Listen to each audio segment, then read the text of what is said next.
Faut-il échouer pour réussir?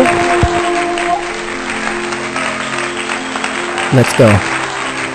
Frères et sœurs haïtiens, regardez notre histoire. Nous sommes tombés, mais nous nous sommes relevés. Nous avons échoué, mais nous avons appris.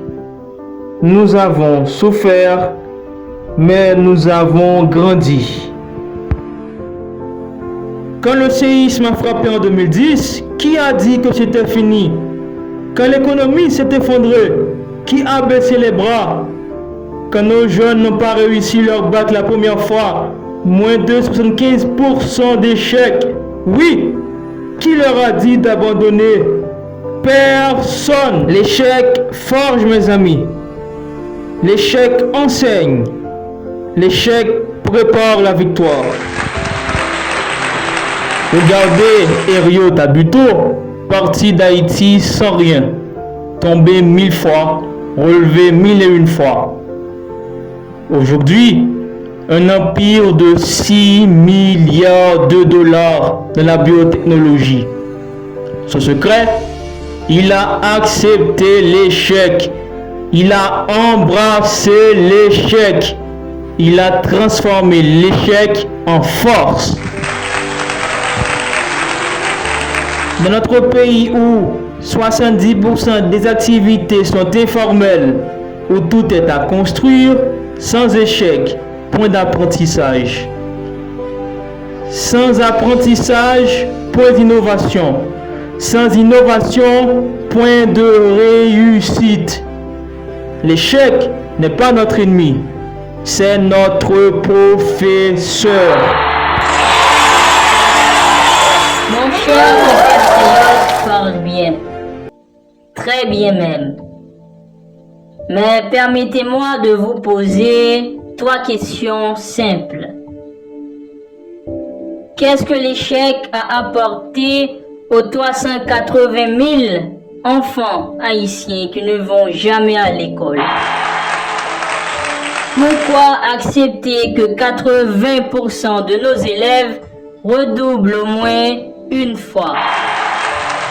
Qui profite vraiment quand on glorifie l'échec au lieu de viser la réussite dès le départ?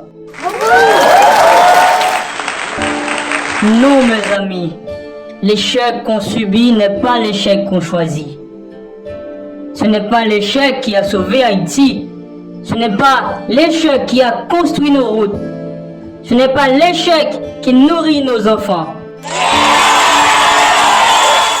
L'échec, c'est comme le choléra. Quand il arrive, on apprend à gérer, certes. Mais le vrai succès, c'est de ne jamais le laisser entrer. On ne glorifie pas la maladie. On prévient, on anticipe, on planifie.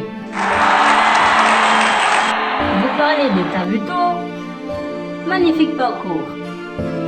Mais combien sont morts en chemin? Combien ont échoué sans jamais se relever?